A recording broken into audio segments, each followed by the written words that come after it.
सभी स्टूडेंट्स को जय श्री राम। क्लास 12th का जो चैप्टर फर्स्ट है रिलेशंस एंड फंक्शंस में बात कर रहा हूँ elements of mathematics foundation book की, उसका एक पोर्शन हम कंप्लीट कर चुके हैं रिलेशन वाला। अब हम स्टार्ट करें फंक्शंस वाला पोर्शन। और इस टॉपिक को स्टार्ट करने से पहले हम 5 मिनट ब्रीफ रिव्यू करने वाले हैं। जो भी हमने पढ़ा है एक बार उसको रिकॉल करते हैं। जो क्लास 11th में और 12th में रिलेशन वाला पोर्शन हमने कवर किया है उसको।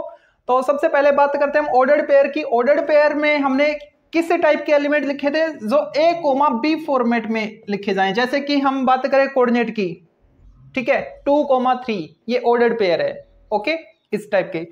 उसके बाद हमने पढ़ा था कार्टेशियन प्रोडक्ट। कार्टेशियन प्रोडक्ट अगर मान लो कोई भी आपके पास दो नॉन जीरो सेट है ए और बी, तो कार्टेशियन प्रोडक्ट को ए क्रॉस बी से डिनोट करते हैं, ठीक है। ए में कुछ एलिमेंट होंगे, बी में कुछ एलिमेंट होंगे। सपोज ए के एलिमेंट ले लिए मैंने ए कोमा बी, सेट ए में ये दो एलिमेंट है ए और बी, और जो सेट बी है हमारे पास उसमें मान लो 1 2 3 ये 3 एलिमेंट है। तो अगर अब मैं बात करूं ए क्रॉस बी की, यानी Cartesian product of A and B, ठीक है, तो उस ए क्रॉस बी में क्या क्या एलिमेंट आएंगे, जो भी एलिमेंट आएंगे ऑर्डर्ड पेयर में आएंगे। तो जितने भी पॉसिबल ऑर्डर्ड पेयर बन सकते हैं वो सारे के सारे हम ए क्रॉस बी में लिखेंगे। और ए क्रॉस बी क्या है, ये भी खुद एक सेट बनने वाला है। तो अगर ये सेट बनेगा तो इसको भी कर्ली ब्रैकेट के अंदर लिखेंगे, इसके ऑर्डर्ड पेयर को। अगर मैं ए को इसके साथ लिखूं तो मतलब ए कोमा 1 लिखा जाएगा, ए को इसके साथ लिख सकते हैं ए कोमा 2, ए कोमा 3, ऐसे ही बी को 1 के साथ लिख सकते हैं। तो एक ऑर्डर्ड पेयर मिलेगा हमको बी कोमा 1, बी को 2 के साथ, बी को 3 के साथ, बी कोमा 2, बी कोमा 3। इस टाइप से हम ए क्रॉस बी फाइंड करते थे, कार्टेशियन प्रोडक्ट फाइंड करते थे, ठीक है। अब यहां पे एक चीज और कि जो ए क्रॉस बी है उसमें कितने एलिमेंट आएंगे। तो ए क्रॉस बी में कितने एलिमेंट आ रहे हैं, 1 2 3 4 5 6, ठीक है। अगर मैं बात करूं बी क्रॉस ए की, तो क्या बी क्रॉस ए जो है वो ए क्रॉस बी के इक्वल होता है। अब भी चेक करते हैं बी क्रॉस ए का मतलब क्या है। जैसे यहां पे हमने ए क्रॉस बी फाइंड किया, तो ए क्रॉस बी का मीनिंग होता है कि जो पहला एलिमेंट है वो सेट ए से बिलोंग करता है और दूसरे वाला एलिमेंट दूसरे वाले सेट से बिलोंग करता है, ठीक है। तो अब हम बी क्रॉस ए अगर लिखना चाहें तो कैसा सेट आएगा तो ऑर्डर्ड पेयर में, लेकिन उसमें जो पहला एलिमेंट है वो अब की बार बी से आएगा और दूसरा एलिमेंट ए से आएगा। तो मैंने बी का पहला एलिमेंट लिखा सपोज 1, और इसको मैंने इसके साथ लिखा ए के साथ। ऐसे ही 1 को बी के साथ लिख सकते हैं 1 बी, ऐसे ही 2 को ए के साथ लिखेंगे 2 कोमा ए, 2 को बी के साथ 2 कोमा बी, 3 को ए के साथ 3 कोमा ए, और 3 को बी के साथ 3 कोमा बी, ठीक है। ए क्रॉस बी हमने फाइंड कर लिया। हमारे पास सेट तो ये दो ही थे ना, ए और बी, दो सेट थे। तो ए क्रॉस बी हमने फाइंड कर लिया, ये आ गया हमारे पास। बी क्रॉस ए फाइंड किया, ये आ गया हमारे पास, ठीक है। अब यहां पे ऑर्डर्ड पेयर का मीनिंग आपको समझना होगा। जैसे ए कोमा 1 है और 1 कोमा ए है, उसमें ए कोमा 1 है और इसमें ए कोमा 1 है और इसमें 1 कोमा ए है। दोनों की जो पोजीशन है उनको आप चेंज नहीं कर सकते, ठीक है। 1 कोमा ए का मीनिंग 1 कोमा ए ही है, ठीक है। ए कोमा 1 का मीनिंग ए कोमा 1 ही है, इसको आप इक्वल नहीं बोल सकते। तो इसका मतलब क्या हो गया कि ए क्रॉस बी जो है वो बी क्रॉस ए के इक्वल नहीं होगा, ठीक है, यूजुअली नहीं होगा। किस केस में हो सकता है, तो अगर ए और बी दोनों ही इक्वल सेट हो। सपोज ए में मान लो 1 2 ये दो एलिमेंट है और बी में भी 1 और 2 ये ही दो एलिमेंट है। जब आप इनका ए क्रॉस बी फाइंड करोगे, मतलब कार्टेशियन प्रोडक्ट फाइंड करोगे, तो ए क्रॉस बी में जो भी एलिमेंट आएंगे वो ही बी क्रॉस ए में एलिमेंट आएंगे। ए क्रॉस बी में क्या आएंगे उस time 1 comma 1, 1 comma 2, 2 comma 1, 2 comma 2। और अगर आप बी क्रॉस ए फाइंड करोगे तो भी ये आएंगे। हाँ, ये हो सकता है कि पहले 2 कोमा 2 आ जाए, लेकिन अंदर वालों की पोजीशन सेम रहेगी, ठीक है। अगर मैं बी क्रॉस ए करूं तो पहले एलिमेंट बी से, दूसरा एलिमेंट ए से लिखूंगा। तो 1 1, 1 कोमा 1, 1 2, 1 कोमा 2 सेम वही आ रहा है। फिर 2 को 1 के साथ, 2 को 2 के साथ, ठीक है। तो ए क्रॉस बी और बी क्रॉस ए कब इक्वल हो सकते हैं, जब ए और बी दोनों सेट इक्वल हो। उस केस में ए क्रॉस बी और बी क्रॉस ए इक्वल होंगे, अन्यथा नहीं होंगे, ठीक है। अच्छा, एक चीज और हम बात कर रहे थे, डिस्कस कर रहे थे कि जो ए क्रॉस बी है उसमें नंबर ऑफ एलिमेंट कितने होंगे। ठीक है, तो ए क्रॉस बी में नंबर ऑफ एलिमेंट निकालने के लिए आपको यह चेक करना होगा कि ए में कितने एलिमेंट है और बी में कितने एलिमेंट है, उन दोनों का प्रोडक्ट। ठीक है, तो ए में कितने एलिमेंट है, 2 एलिमेंट है, तो इसको किससे डिनोट करते हैं, number of element in set ए, यानी एन ब्रैकेट ए से, तो वो कितने हैं हमारे पास, 2 एलिमेंट है। ऐसे ही एन बी, मतलब बी में कितने एलिमेंट है, 3 एलिमेंट है, तो number of element in A cross B कितने आएंगे, इन दोनों का प्रोडक्ट 2 इंटू 3 यानी 6, तो हमारे पास कितने एलिमेंट है, 6 एलिमेंट है। अगर मैं इन्हीं सेट के साथ बी क्रॉस ए के एलिमेंट फाइंड करना चाहूं, बी क्रॉस ए के एलिमेंट फाइंड करना चाहूं तो कितने आएंगे, तो भी 6 ही आएंगे, क्योंकि बी में एलिमेंट 3 है और ए में एलिमेंट कितने हैं, 2 हैं, दोनों का प्रोडक्ट करेंगे वापस 6 आएंगे। लेकिन A cross B cross A equal नहीं होंगे, वो इक्वल तभी होंगे जब ए और बी दोनों सेट इक्वल हो। ठीक है, तो ये हमने कार्टेशियन प्रोडक्ट में ये सब सीखा था। 12th क्लास में हमने स्टार्ट किया रिलेशन, और रिलेशन क्या था, जो ए क्रॉस बी होता है, ठीक है, उसका सबसेट, जो कार्टेशियन प्रोडक्ट करते हैं हम 2 सेट का ए क्रॉस बी, ठीक है, उसका जो भी सबसेट बनेगा उसको हम रिलेशन बोलते हैं। ओके, अच्छा, अब जैसे कि मैं बात करूं, पहले इसको मैं रफ करता हूं, तो यहां पे हमने एग्जांपल लिया था एक सेट ए जिसमें 2 एलिमेंट ए और बी हैं, और जो दूसरा सेट बी है उसमें 3 एलिमेंट है 1, 2 और 3, और फिर हमने ए क्रॉस बी फाइंड किया। ठीक है, कार्टेशियन प्रोडक्ट हमने फाइंड किया तो उसमें ये 6 एलिमेंट आए। ओके, तो एक बार इनको जो डायग्राम है मैपिंग वाला उससे समझते हैं। मैपिंग डायग्राम क्या बनेगा इसका,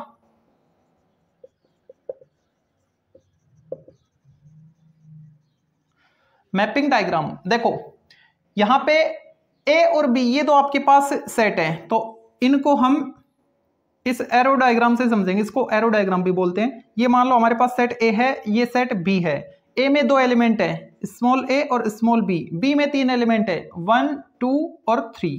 ठीक है, अब यहाँ पे जो ए क्रॉस बी है, जो ए क्रॉस बी है, ठीक है, उसको हम इस डायग्राम में प्लॉट करना चाह रहे हैं, तो डिनोट करना चाह रहे हैं, तो ए का 1 के साथ आपको पेयर बन रहा है, बनता दिख रहा है, तो ए को मैंने 1 के साथ कनेक्ट किया, ए को 2 के साथ कर रखा है, ए को 2 के साथ किया, ऐसे ही ए को 3 के साथ कर रखा है, बी को 1 के साथ, बी को 2 के साथ, बी को 3 के साथ। ठीक है, तो आप इससे भी ए क्रॉस बी फाइंड कर सकते हो कि ये जो ए है ये 1 के साथ भी, ए 2 के साथ भी, ए 3 के साथ भी ऑर्डर्ड पेयर में लिखा जा रहा है, ऐसे ही जो बी है वो भी 1, 2 और 3 इनके साथ ऑर्डर्ड पेयर में लिखा जा रहा है, तो ये हमारा ए क्रॉस बी है। ठीक है, अच्छा, अब बात करते हैं रिलेशन की। ये हमको पता है कि जो रिलेशन है ना वो सबसेट होता है किसका, ए क्रॉस बी। ठीक है, यानी कार्टेशियन प्रोडक्ट का। अगर ए और बी कोई 2 नॉन जीरो सेट है, ठीक है, या फिर नॉन एम्प्टी सेट है, तो उस केस में जो ए क्रॉस बी का सबसेट जो भी आएगा उसी को हम रिलेशन बोलेंगे। ओके, तो इसको एक एग्जांपल से समझते हैं। जैसे कि आपको एक सेट रखा है ए और उसमें 1, 2, 3, 4, 5, 6 एंड 7 ये 7 एलिमेंट है, और जो सेट बी है उसमें 3 एलिमेंट है 1, 2, 3। ठीक है, और रिलेशन आपको ये रखा है, क्या रखा है, A comma B such that A equal to B where A belongs to set A and small B belongs to set B. Okay, तब आपसे पूछा जाए कि आर क्या बनेगा, यानी सेट बिल्डर फॉर्म क्या होगी, या फिर उसको मैपिंग डायग्राम से समझे तो कैसे समझे उसको। तो सबसे पहले तो मैं बात करूं आर की, है ना, तो आर किस फॉर्मेट में दे रखा है, ए कोमा बी फॉर्मेट में, और रिलेशन है हमारे पास ए इक्वल टू बी। यहाँ पे जो ए एलिमेंट है वो सेट ए से आ रहा है, और जो बी एलिमेंट है वो सेट बी से आ रहा है। ठीक है, तो आर को अगर मैं सेट बिल्डर फॉर्म में लिखूं तो क्या क्या लिखूंगा, इसको सेटिस्फाई करने वाले जो भी आउटपुट है वो मैं लूंगा, इनपुट लूंगा, और आउटपुट भी इसको सेटिस्फाई करे। ठीक है, यहाँ पे जो मेरे को एलिमेंट लेने हैं ना, ठीक है, ए वाले एलिमेंट इससे लूंगा, बी वाले एलिमेंट इससे लूंगा। ठीक है, अगर मैं यहाँ पे इस स्मॉल बी की वैल्यू इन्हीं में से पुट करूंगा ना, क्योंकि बी बी से बिलोंग कर रहा है, अगर मैंने 1 ले लिया तो 2 × 1 2, तो ए की वैल्यू क्या आएगी 2, इसमें है, बिल्कुल है। तो एक ऑर्डर्ड पेयर मेरे को क्या मिला 2,1, यानी मैंने 1 लिया बी की वैल्यू, तो मेरे को ए की वैल्यू क्या मिल रही है 2 मिल रही है, ठीक है। बी मैंने यहां से लिया, ए मेरे को यहां से मिल गया 2 मिल गया यहां से। ऐसे ही अगर मैं बी की वैल्यू 2 लूं, बी की वैल्यू में 2 लूं, तो 2 × 2 4, ए की वैल्यू 4, ए कहां से आ रहा है सेट ए से, बिल्कुल है। और अगर मैं बी की वैल्यू 3 लूं तो एक क्या मिलेगा मेरे को 2 × 3 6, जो कि ए से बिलोंग कर रहा है, बिल्कुल कर रहा है। और अगर मैं बी की वैल्यू क्या लूं, कुछ नहीं ले सकता, क्यों 1 2 3 लेना था, ले लिया, ठीक है। तो ये जो मेरे पास ऑर्डर्ड पेयर में जो सेट आया, ये किसको डिनोट कर रहा है, ये उस रिलेशन को डिनोट कर रहा है, आर को डिनोट कर रहा है, ठीक है। अगर हम बात करें इसकी मैपिंग डायग्राम की, तो यहां पे ए में 7 एलिमेंट है 1 2 3 4 5 6 एंड 7, और बी में ओनली 3 एलिमेंट है 1 2 3, ये सेट ए है, ये सेट बी है, ठीक है।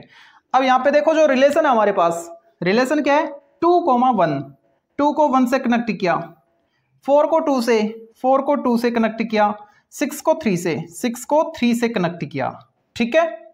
ये हमको 3 एरो इस पर्टिकुलर रिलेशन के लिए मिल रहे हैं, ठीक है।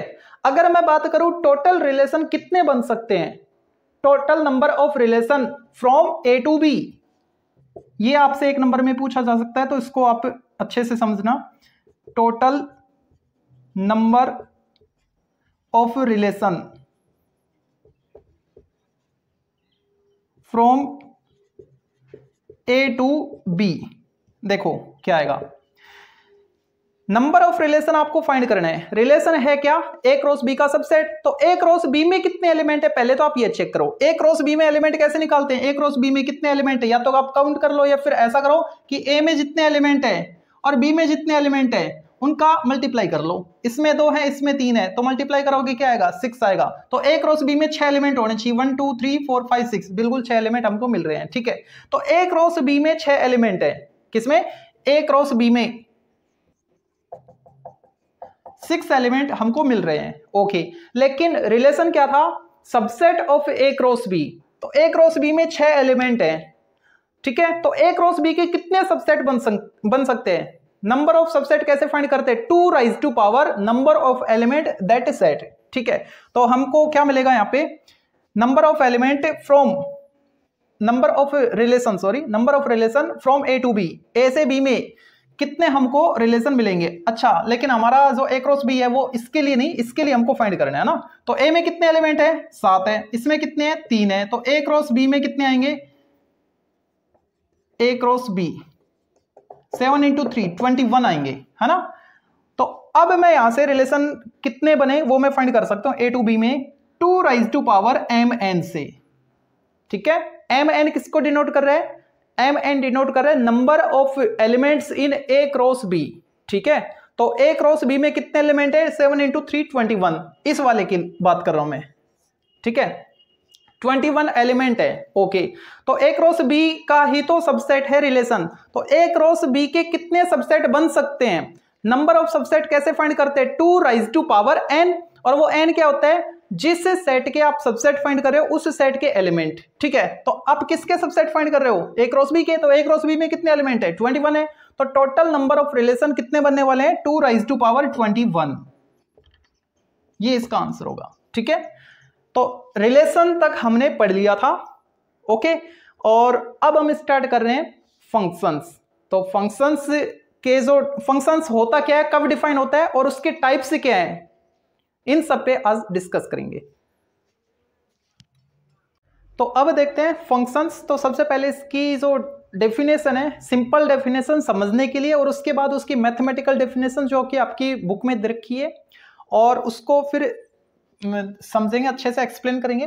तो यहाँ पे डेफिनेशन क्या है, a function is a special case of relation, यानी जो भी हमने रिलेशन पढ़े हैं ना, ठीक है, उनमें कुछ रिस्ट्रिक्शन अगर डाल दिया जाए तो वो फंक्शन बन सकते हैं। कब बनेंगे अब वो आगे देखते हैं। Where every element of first set called domain has one and only one output in second set, जिसको हम क्या बोलेंगे को डोमेन बोलेंगे। देखो यहाँ पे कोई भी 2 नॉन जीरो सेट है या फिर नॉन एम्प्टी सेट है, नॉन जीरो नहीं बोलना चाहिए, नॉन एम्प्टी सेट बोलना चाहिए, है ना। नॉन जीरो का मतलब हो गया कि उसमें जीरो शामिल नहीं है, हो सकता है लेकिन एम्प्टी नहीं होनी चाहिए। तो यहाँ पे एक सेट ये है हमारे पास, मान लो सेट ए है, एक सेट है हमारे पास ये वाला बी, इसमें जो एलिमेंट है वो मान लिया मैंने ए बी सी और डी, और इसमें मान लिया मैंने 1 2 3 और 4, ये दो सेट है हमारे पास। तो पहली बात तो यहाँ पे डोमेन और कोडोमेन क्या है इनको समझना होगा। तो ये जो पहले वाला सेट है इस पूरे सेट को हम बोलेंगे डोमेन, और जो दूसरे वाला सेट है इस सेट को बोलेंगे हम कोडोमेन। एक चीज तो ये आप क्लियर कर लो, ठीक है। और जो फंक्शन होते हैं ना उसको डिफाइन करते हैं सपोज एफ कोलोन, ठीक है। एफ पढ़ेंगे कैसे मैं बता देता हूं, इस डबल डॉट को कोलोन बोला जाता है, ए टू बी। अब इसको रीड कैसे करेंगे, function f such f from A to B, function f from A to B, ऐसे इसको पढ़ा जाएगा, ठीक है। अच्छा, अब कोई भी एक फंक्शन जो ए से बी में डिफाइन है तो उस फंक्शन को डिफाइन होने के लिए क्या क्या कंडीशन है वो आपको अच्छे से ध्यान रखनी है। क्या क्या कंडीशन है, कोई भी एक फंक्शन रिलेशन का स्पेशल केस होता है जहां पर every element of first set, ये जो पहले वाला सेट है इसके जितने भी एलिमेंट है ना उन सभी की has one and only one output in second set. यहां पे आप कुछ भी इनपुट डालो, मतलब कोई भी एलिमेंट लो, तो आपको जो भी आउटपुट मिले, आपको जो भी आउटपुट मिले वो केवल और केवल एक ही होना चाहिए। मतलब इस टाइप से नहीं होना चाहिए जैसे ए को मैंने 2 से कनेक्ट कर दिया, और ए को मैंने 3 से कनेक्ट कर दिया, बी को मैंने 1 से कर दिया, डी को सी को मैंने 4 से कनेक्ट कर दिया, ठीक है।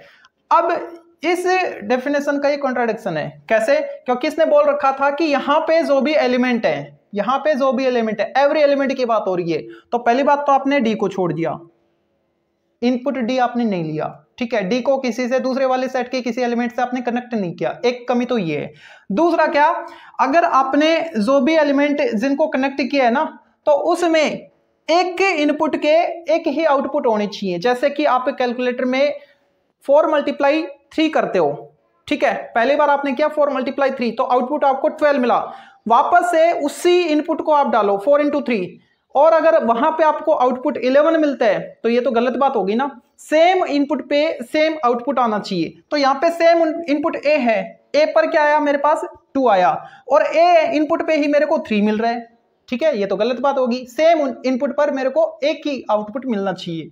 तो ये जो है ये मैपिंग, ठीक है, मैपिंग डायग्राम जो मैंने बनाया ये फंक्शन नहीं होगा, नॉट ए फंक्शन, ठीक है। तो फंक्शन किस टाइप का होगा, जो इसको फॉलो करे, मतलब उन दोनों बातों को ध्यान में रखे। किन किन दोनों बातों को, कि यहां का कोई भी एलिमेंट बचना नहीं चाहिए, ठीक है, हर एक एलिमेंट की कनेक्टिविटी होनी चाहिए दूसरे वाले सेट के साथ, एलिमेंट के साथ। और दूसरा ये कि यहाँ के जो भी एलिमेंट हैं, यहाँ के जो भी एलिमेंट है उनसे उनको अगर आप इनपुट मान के चलते हो तो उनसे मिलने वाला जो आउटपुट है वो एक ही होना चाहिए। हाँ, ऐसा हो सकता है कि आप, चलो मैं यहां पे बना देता हूं, ए बी सी डी, ये सेट ए है, ये सेट बी है, 1 2 3 4। ऐसा हो सकता है कि ए को मैंने 2 से कनेक्ट किया, बी को भी मैंने 2 से कनेक्ट कर दिया, और डी को मैंने 1 से कनेक्ट कर दिया, ठीक है। ऐसा हो सकता है सी को मैंने 4 से कनेक्ट कर दिया, ये चलेगा।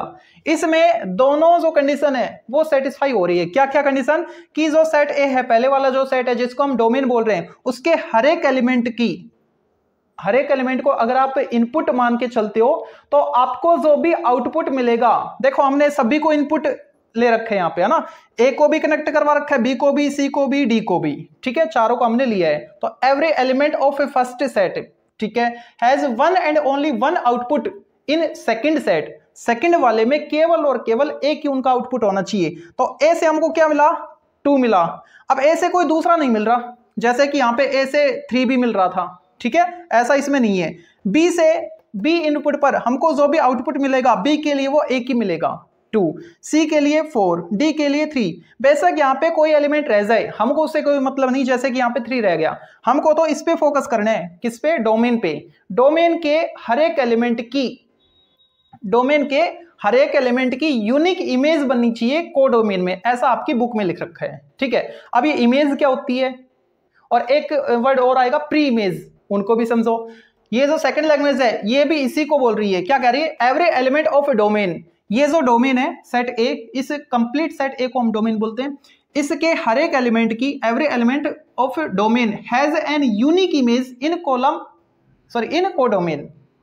इस कोडोमेन में जो भी आप इनपुट ले रहे हो ना, उनकी यूनिक इमेज आनी चाहिए। ऐसा नहीं कि एक इमेज 2 पे आ रही है और एक इमेज 4 पे आ रही है, ऐसा नहीं होना चाहिए, यूनिक इमेज होनी चाहिए। ठीक है, अब इमेज से आप समझ गए होंगे, अभी मैंने जो बोला उससे, कि एक को आपने किससे कनेक्ट कर रखा है, 2 से, तो इस 2 को ए की इमेज बोला जाएगा।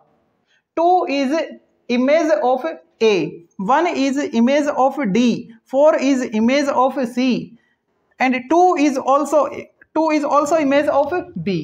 ठीक है, ये इसका मीनिंग है। एक वर्ड और बताया मैंने, प्री इमेज। तो प्री इमेज का मतलब क्या है कि इसकी इमेज ये वाली है, ये जैसे मैं 1 की बात करूं तो ये 1 किसकी इमेज है, 1 डी की इमेज है, तो 1 की प्री इमेज हम डी को बोलेंगे। 2 की प्री इमेज क्या है, ए है। 2 की प्री इमेज क्या है, बी है। 3 की कोई प्री इमेज नहीं है। 4 की प्री इमेज क्या है, सी है। मतलब कोडोमेन के जो भी एलिमेंट है उनकी अगर आप प्री इमेज निकालोगे तो वो कहां जाएगी, डोमेन में आएगी। ठीक है, ये आपको ध्यान रखनी है। तो इमेज क्या होती है, जो डोमेन के एलिमेंट कोडोमेन के एलिमेंट के साथ, जिस भी एलिमेंट के साथ कनेक्ट होते हैं ना, वो उसकी इमेज होती है। ठीक है, और इसको लिखने का तरीका क्या है, ये जो फंक्शन है, ये सपोज फंक्शन एफ है। ठीक है, तो अब हम अगर बात करें एफ, इस फंक्शन के रेस्पेक्ट में ए की इमेज, तो ऐसे लिखा जाएगा एफ ब्रैकेट ए। तो ए की इमेज किस पे जा रही है, 2 पे, तो एफ ए की वैल्यू क्या है, 2 है। एफ बी की वैल्यू क्या आएगी, वो भी 2 आएगी, एफ बी की भी 2 आ रही है। और एफ सी की इमेज कहां पे जा रही है, 4 पे जा रही है। और एफ डी की इमेज कहां पे जा रही है, डी की इमेज 1 पे जा रही है। ठीक है, तो ये इमेज है, ए की इमेज 2 आ रही है, और बी की इमेज 2 आ रही है, सी की इमेज 4 आ रही है, डी की इमेज 1 आ रही है। ठीक है, तो ये था हमारा फंक्शन। अब ये आपको अच्छे से पता लग गया होगा कि फंक्शन कब डिफाइन होता है, कब डिफाइन नहीं होता है। तो आपको 2 कंडीशन याद रखनी है। क्या क्या कंडीशन, कि जो डोमेन है, लेफ्ट साइड वाला जो सेट है, उसके हर एक एलिमेंट का एरो बनना चाहिए, किसमें, कोडोमेन के एलिमेंट के साथ। ठीक है, तो यहां पे कोई भी एक ऐसा एलिमेंट नहीं है, कम से कम कोई भी एक ऐसा एलिमेंट नहीं है, कम से कम ज्यादा जो छूट रहा हो यहां पे। ठीक है, सारे के सारे एलिमेंट कोडोमेन के एलिमेंट के साथ कनेक्ट हो रहे हैं।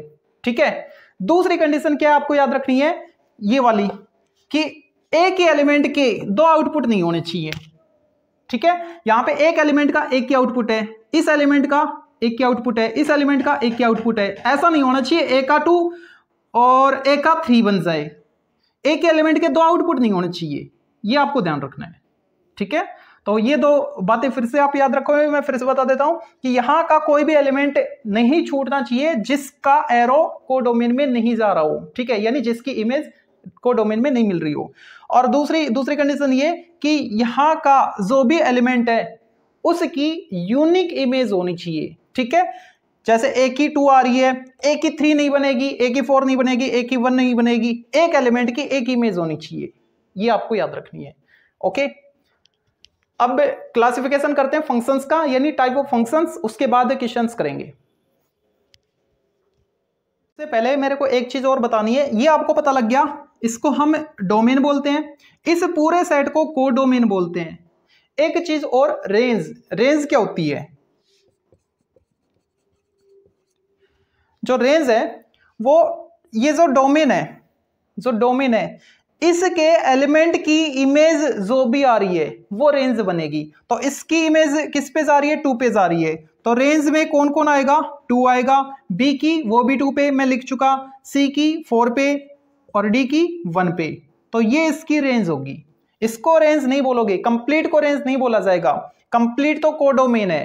एक केस में बनता है, वो जब क्लासिफिकेशन करेंगे तो ऑन टू फंक्शन जो आएगा उसमें हम बोलेंगे कि जो कोडोमेन है वो रेंज के इक्वल होता है। जैसे कि यहाँ पे जो 3 है ना वो बच गया। ठीक है, ये जो डोमेन है इसके जो भी एलिमेंट है उनकी इमेज तो आ रही है लेकिन 3 पे नहीं आ रही। ठीक है, तो ये एलिमेंट बच गया, इसकी वजह से हम इस कंप्लीट को रेंज नहीं बोलेंगे। अगर मान लो ये जो बी है ये 2 से कनेक्ट ना होके 3 से कनेक्ट हो जाता, ठीक है, तो इसमें जो भी एलिमेंट थे सभी की प्री इमेज यहां पे मिल रही है आपको। तो अब हम इस कंप्लीट कोडोमेन को रेंज बोल सकते थे। और अगर एक एलिमेंट भी छूट गया, जैसे कि यहाँ पे थोड़ी देर पहले हमने देखा था 3 छूट गया था, है ना, और बी की इमेज 2 पे थी, तो अब हम इसको मतलब सेट बी को कोडोमेन को रेंज नहीं बोलेंगे। तो इस फंक्शन की जो रेंज है वो रेंज क्या होगी 1 2 4, जहां पे एरो आ रहे हैं, जो इमेज बन रही है वो उसकी रेंज होती है, उस फंक्शन की रेंज होती है। अब देखते हैं इसका क्लासिफिकेशन। तो अब देखते हैं टाइप्स ऑफ फंक्शंस या फिर क्लासिफिकेशन ऑफ ए फंक्शंस।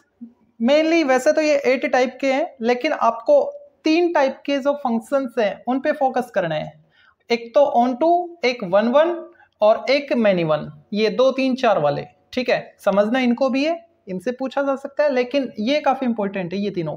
इन दोनों का जो कॉम्बिनेशन है किस किस का 1 1 ऑन 2 का, है ना, तो उसको इसने 1 1 ऑन 2 नाम से ही बोल रखे 1 1 ऑन 2, जिसको हम बाइजेक्टिव फंक्शन बोलते हैं या फिर बाइजेक्शन हम जिसको बोलते हैं। ये काफी इंपॉर्टेंट है दोनों का कॉम्बिनेशन 1 1 का और ऑन 2 का, ठीक है। तो 1 बाय 1 इनको समझते हैं। इनटू फंक्शन, अब इनटू जो फंक्शन होता है ना, इनटू फंक्शन किस फंक्शन को बोलेंगे, जैसे कि हमारे पास यहाँ पे 2 सेट हैं, ठीक है, नॉन एम्प्टी सेट, जिसमें सेट जो ए है उसमें 4 एलिमेंट है ए बी सी और डी, और जो सेट बी है उसमें 5 एलिमेंट हमारे पास 1 2 3 4 5, और कोई एक फंक्शन डिफाइन है f from A to B, ये मार्कर नहीं चल रहा, f from A to B, ठीक है, ओके। तो ये जो फंक्शन एफ है ये इन टू कब होगा, ऑन टू कब होगा, 1 1 कब होगा, मैनी 1 कब होगा, ये सब कब होंगे, ठीक है। तो बात करें पहले इन टू की, तो इन टू के लिए आपको ध्यान रखना है कि ये जो कोडोमेन है इसमें कम से कम एक एलिमेंट ऐसा मिलना चाहिए जिसकी प्री इमेज सेट ए में नहीं हो, ठीक है। जैसे कि मैंने ए को कनेक्ट कर दिया 2 के साथ, बी को कर दिया 1 के साथ, सी को कर दिया 4 के साथ, डी को कर दिया 5 के साथ। तो इस कोडोमेन में मतलब सेट बी में कम से कम एक एलिमेंट मेरे को ऐसा मिल गया जिसकी प्री इमेज ए में नहीं है, डोमेन में नहीं है, ये एलिमेंट 3 है ना, तो 3 की प्री इमेज इसमें नहीं आ रही, ठीक है। तो कोडोमेन में कम से कम एक एलिमेंट ऐसा अवेलेबल है जिसकी प्री इमेज डोमेन में नहीं है, तो इस टाइप के फंक्शन को हम क्या बोलेंगे, इनटू फंक्शन। तो ये कैसा फंक्शन है, इनटू फंक्शन है, ठीक है। बात करें ऑन टू फंक्शन की, तो ऑन टू फंक्शन का दूसरा नाम क्या है, सरजेक्शन या सरजेक्टिव फंक्शन, ठीक है। तो ऑन टू फंक्शन के लिए कोडोमेन के, किसके, कोडोमेन के, इस वाले के कोडोमेन के हर एक एलिमेंट की प्री इमेज मिलनी चाहिए डोमेन में, ठीक है। कोडोमेन के प्रत्येक एलिमेंट की, एवरी एलिमेंट, कोडोमेन के हर एक एलिमेंट की प्री इमेज आपको मिलनी चाहिए। तो अब बताओ क्या ये जो फंक्शन है क्या ये ऑन टू फंक्शन है, नहीं है, क्यों, क्योंकि बाकी सभी एलिमेंट की तो प्री इमेज हमको मिल रही है डोमेन में, लेकिन 3 ऐसा एलिमेंट है जिसकी प्री इमेज हमको नहीं मिल रही, ठीक है। अगर 3 की प्री इमेज हमको और मिल जाए, ठीक है, 3 की प्री इमेज भी हमको मिल जाए, तो हम इस फंक्शन को क्या बोल देंगे, हम इस फंक्शन को ऑन टू फंक्शन बोल देंगे। चलो मैंने कर दिया, क्या कर दिया मैंने इसको ज्वाइन कर दिया, सी को 4 से कर रखा है, ठीक है। यहां पे मैंने एक एलिमेंट ले लिया, मान लो ई एलिमेंट, और उस ई एलिमेंट की 3 के साथ मैपिंग कर दी, ठीक है। अब ये जो फंक्शन है f from A to B, ये ऑन टू फंक्शन बन गया। क्यों बन गया, क्योंकि यहां पे कोई भी एक ऐसा एलिमेंट हमको देखने को नहीं मिल रहा जिसकी प्री इमेज ना मिल रही हो। जो भी एलिमेंट है उन सभी की प्री इमेज है। 1 की प्री इमेज क्या है, बी, 2 की ए, 3 की ई, 4 की सी और 5 की डी, सभी की आ रही है, ठीक है। इसका मतलब क्या हुआ, इसका मतलब इसकी दूसरी डेफिनेशन क्या बनने वाली है कि अगर आपको रेंज ऑफ फंक्शन कोडोमेन के इक्वल मिल जाए तो आप उस फंक्शन को ऑन टू फंक्शन बोलोगे। मैंने क्या बताया था, ये पूरा कोडोमेन है। रेंज, ये जो मैपिंग आप देख रहे हैं, ठीक है, ये जो मैपिंग आप देख रहे हैं ये रेंज है। तो इस फंक्शन की रेंज क्या है, 1 पे भी आ रही है, 2 पे भी आ रही है, 3 पे भी, 4 पे, 5 पे, सभी पे आ रही है ना। इसका मतलब जो फंक्शन की रेंज है वो पूरे का पूरा बन गया, और ये पूरे का पूरा क्या है, कोडोमेन है। तो जब भी रेंज कोडोमेन के इक्वल आ जाए, फंक्शन की रेंज कोडोमेन के इक्वल आ जाए तो वो ऑन टू फंक्शन होता है। ये इसकी दूसरी डेफिनेशन है, ठीक है। तो ध्यान रखना आपको, कोडोमेन के हर एक एलिमेंट की प्री इमेज आपको डोमेन में मिलनी चाहिए, तो उसको हम ऑन टू फंक्शन बोलेंगे। या फिर जो फंक्शन है उसकी अगर आप रेंज निकालते हो ना, तो वो रेंज और कुछ नहीं, पूरे का पूरा कोडोमेन आना चाहिए, ठीक है।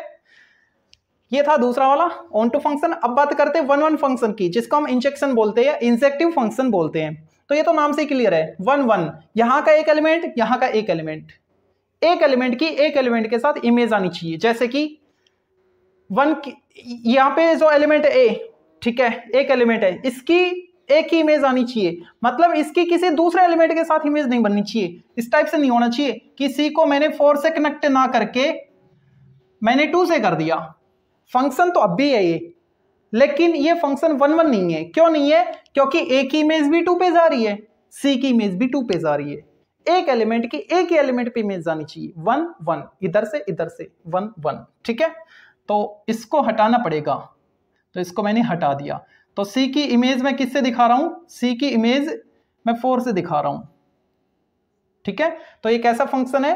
ये वन वन फंक्शन है। अगर मान लो यहाँ पे एक एलिमेंट और होता 6, तो क्या ये अब भी वन वन फंक्शन होता? बिल्कुल होता वन वन फंक्शन, क्योंकि यहाँ पे जो भी एलिमेंट है उनकी इसमें यूनिक इमेज मतलब वन वन फॉर्मेट में आ रही है। यहाँ का एलिमेंट इसके साथ कनेक्ट है, तो ये 2 किसी और के साथ कनेक्ट नहीं होना चाहिए। बेशक यहाँ पे छूट गया, ये ऑन टू नहीं होगा, बस ये ऑन टू तो नहीं है। क्यों नहीं है? क्योंकि इस एलिमेंट की प्री इमेज नहीं है, तो ये इनटू है, ठीक है। और इनटू में भी वन वन के साथ है, ठीक है। तो ये इसका भी एग्जांपल बन जाएगा वन वन इनटू का, क्योंकि ये फंक्शन वन वन भी है।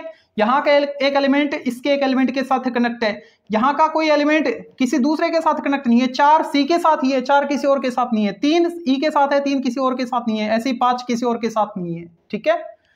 और इनटू इसलिए क्योंकि इनटू की डेफिनेशन में हमने देखा था पहले वाले पार्ट में ही कि कोडोमेन में कम से कम एक एलिमेंट ऐसा मिलना चाहिए जिसकी प्री इमेज हमको ना मिल रही हो। तो 6 एक ऐसा एलिमेंट है जिसकी प्री इमेज हमको नहीं मिल रही, लेकिन हम बात कर रहे हैं वन वन फंक्शन की, है ना। तो ये भी वन वन फंक्शन है, इसको हटा दे तो भी वन वन फंक्शन है, ठीक है।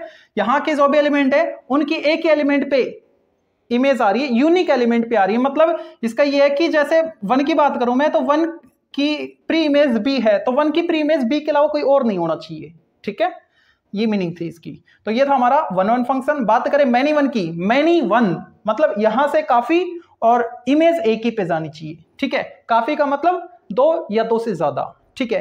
अगर मैं ऐसा कर दूं, बी की इमेज 1 पे है और सी की इमेज 4 से हटा दिया मैंने, ठीक है, और सी की इमेज मैंने 1 पे कर दिया, ठीक है।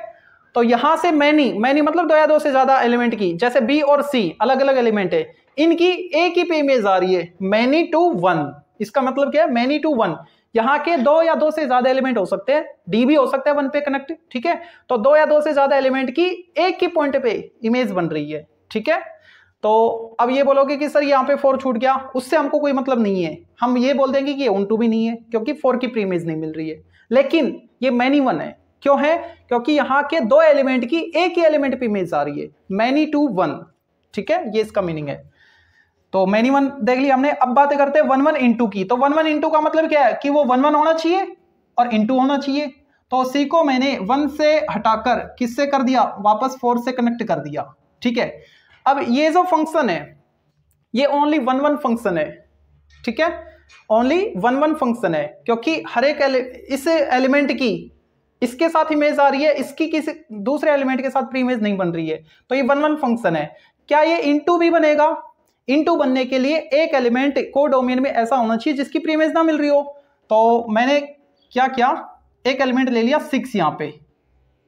अगर मान लो मैं 6 नहीं लेता, मैंने 6 नहीं लिया और यहां से इस मैपिंग को हटा दिया और किसी दूसरे से कनेक्ट कर दिया डी को, मान लो मैंने 3 से कर दिया। किससे कर दिया? 3 से कर दिया। तो ये कैसा सेट बनेगा? ये इंटू तो बन जाएगा, क्योंकि 5 ऐसा एलिमेंट मिल गया जिसकी प्री इमेज नहीं है, लेकिन 1 1 नहीं होगा। क्यों? क्योंकि यहां पे 3 ऐसा एलिमेंट है जिसकी 2 एलिमेंट से इमेज बन रही है, प्री इमेज आ रही है 2 एलिमेंट पे, ठीक है। तो हमको तो क्या चेक करना था? 1 1 इंटू चेक करना था। तो ये 1 1 नहीं है, सी की 3 पे ई की सॉरी डी की 3 पे और ई की 3 पे होने की वजह से दो एलिमेंट की एक ही एलिमेंट पे इमेज आ रही है, इस वजह से ये 1 1 नहीं है। हमको तो 1 1 इंटू चेक करना था ना, तो हम इस डी को 5 से कनेक्ट करेंगे। तो डी को तो मैंने कर दिया 5 से कनेक्ट, डी को कर दिया मैंने 5 से कनेक्ट। अब ये 1 1 तो है, लेकिन 1 1 के साथ इनटू और चाहिए, तो इनटू के लिए एक ऐसा एलिमेंट बचना चाहिए कोडोमेन में जिसकी प्रीइमेज ना हो, तो मैंने लिख दिया 6। ये जो एलिमेंट है इसकी प्रीइमेज मेरे को नहीं मिल रही, ठीक है, तो ये इनटू हो गया। और वैसे देखा तो ये 1 1 भी है, तो इस कंप्लीट फंक्शन को कैसा बोलेंगे, 1 1 इंटू फंक्शन। तो 1 1 इंटू फंक्शन हमने देख लिया। 1 1 ऑन टू काफी इंपॉर्टेंट है, बाइजेक्टिव फंक्शन, ठीक है। 1 1 ऑन टू का मतलब वो 1 1 भी होना चाहिए और ऑन टू फंक्शन भी होना चाहिए। अब देखो क्या ये 1 1 फंक्शन है, बिल्कुल है, क्योंकि यहाँ के जो भी एलिमेंट है ना वो कनेक्ट है यहाँ पे, ठीक है, लेकिन उनकी प्री इमेज यूनिक आ रही है, मतलब एक की प्री इमेज भी है, एक की कोई और प्री इमेज नहीं है। यहां से 1, यहां से भी यूनिक 1 ही है, ठीक है। एक की इमेज 2 पे है, तो 2 की प्री इमेज किसी और पे नहीं है, ए पे ही जाएगी, 2 की प्री इमेज ए पे जा रही है। ई 3 से कनेक्ट है, मतलब 3 की प्री इमेज ई पे ही आ रही है, 3 की प्री इमेज सी बी इनसे नहीं जा रही, ठीक है। तो ये 1 1 तो है, लेकिन हमको तो बाइजेक्टिव चेक करना है, तो उसके साथ ऑन टू भी चेक करना है। क्या ये ऑन टू है? नहीं है ऑन टू। क्यों नहीं है? क्योंकि ऑन टू के लिए हम क्या चेक करते हैं, रेंज कोडोमेन की इक्वल आ जाए या फिर कोडोमेन के हर एक एलिमेंट की प्री इमेज मिलनी चाहिए। तो 6 देखो, एक ऐसा एलिमेंट है जिसकी प्री इमेज हमको नहीं मिल रही, तो इसको हटाना पड़ेगा।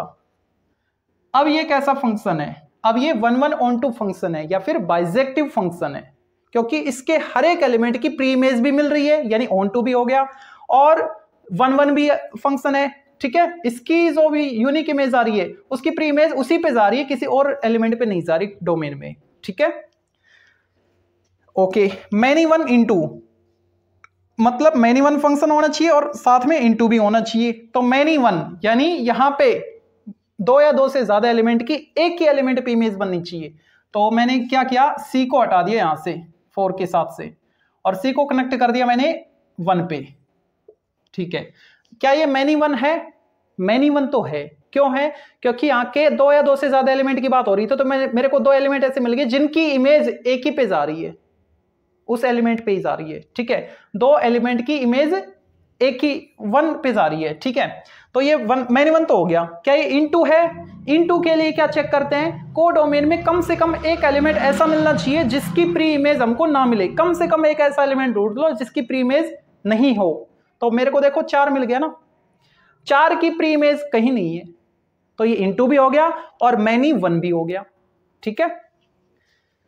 मैनी 1 ऑन टू मतलब मैनी 1 तो है ये, अब ऑन टू की बात और हो रही है, ऑन टू भी होना चाहिए। ऑन टू मतलब कोडोमेन के हर एक एलिमेंट की प्री इमेज मिलनी चाहिए, लेकिन यहां पे 4 ऐसा एलिमेंट है जिसकी प्री इमेज हमको नहीं मिल रही, ठीक है। तो मैनी 1 तो हो गया, ऑन टू नहीं है। अब बताओ,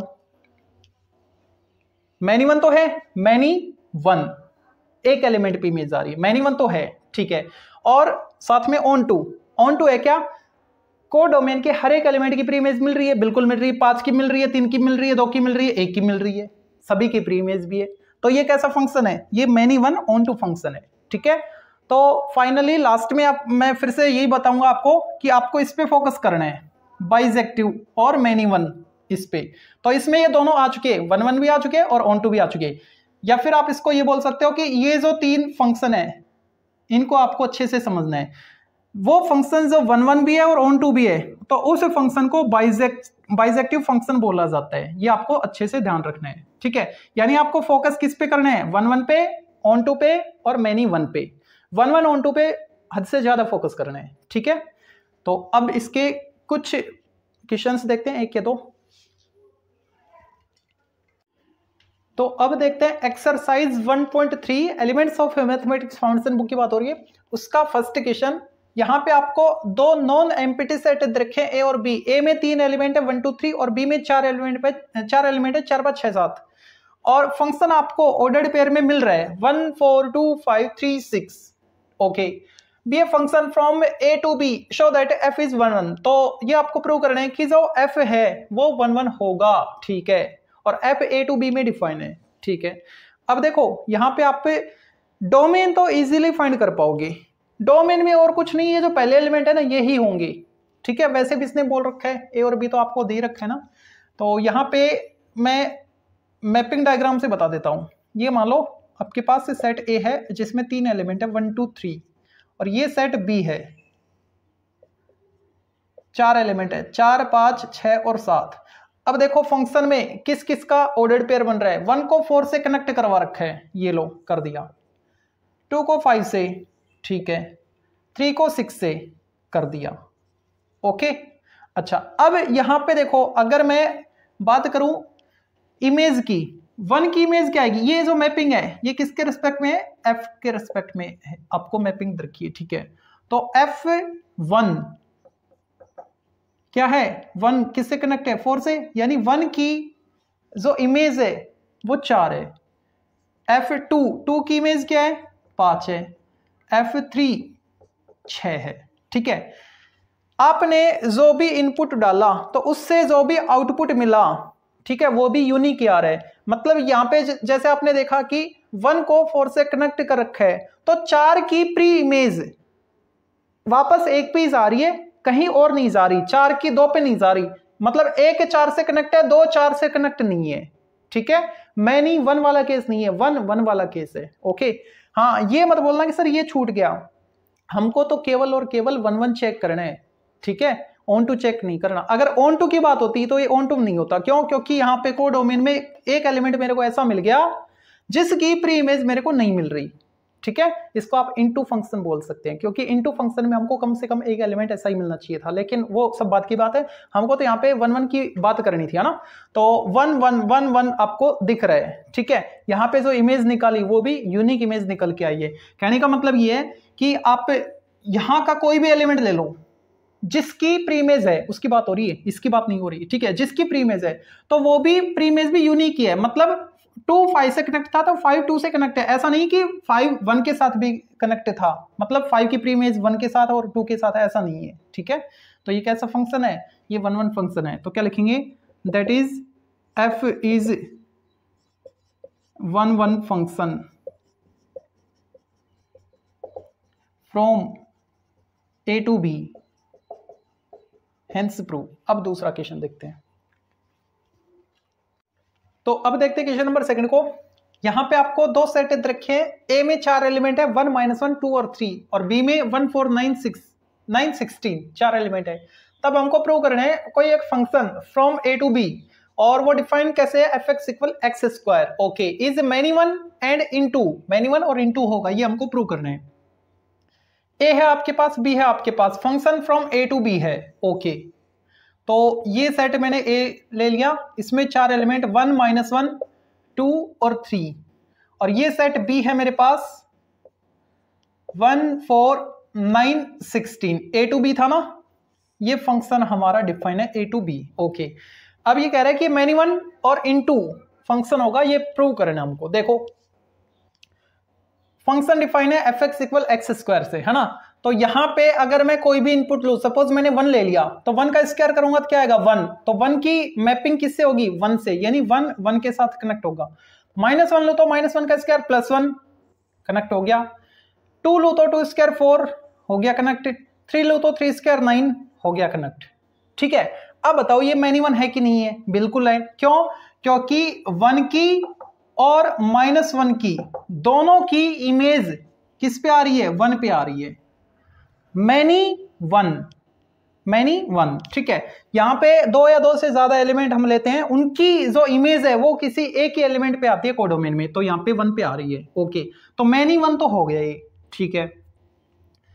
और इनटू फंक्शन, मतलब इनटू के लिए क्या चेक करते हैं, इनटू के लिए कोडोमेन में कम से कम एक एलिमेंट ऐसा देखते हैं जिसकी प्री इमेज डोमेन में नहीं मिल रही हो। तो यहां पे देखो 16 है, 16 ऐसा एलिमेंट है जिसकी प्री इमेज यहां पे नहीं है, ठीक है। तो ये इनटू भी हो गया। अब इसको लिखना कैसे है, वो चीज लिखेंगे यहां पे। ये हमने बता दिया कि मैनी वन इसकी वजह से हो रहा है, ठीक है।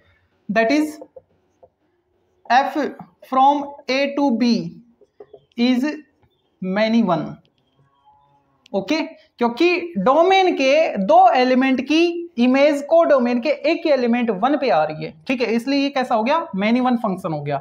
बात करें इनटू की, तो इनटू के लिए 16 कहां से बिलोंग कर रहा है? बी से, ठीक है। There exist 16 belongs to B. 16 B में एक ऐसा एलिमेंट एग्जिस्ट कर रहा है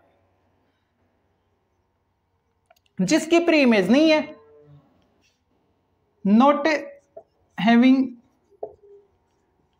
any pre image in set ए, या फिर डोमेन। सेट ए को डोमेन बोलते हैं ना, डोमेन लिख लो या फिर सेट ए लिख लो, ठीक है। That is f from A to B is into function, ठीक है। तो इस एफ फंक्शन को हमने मैन्युअल प्रूव कर दिया और इसको हमने इनटू प्रूव कर दिया, यही हमको प्रूव कराना था। आज के लिए इतना काफी है, बाकी करेंगे नेक्स्ट वीडियो में।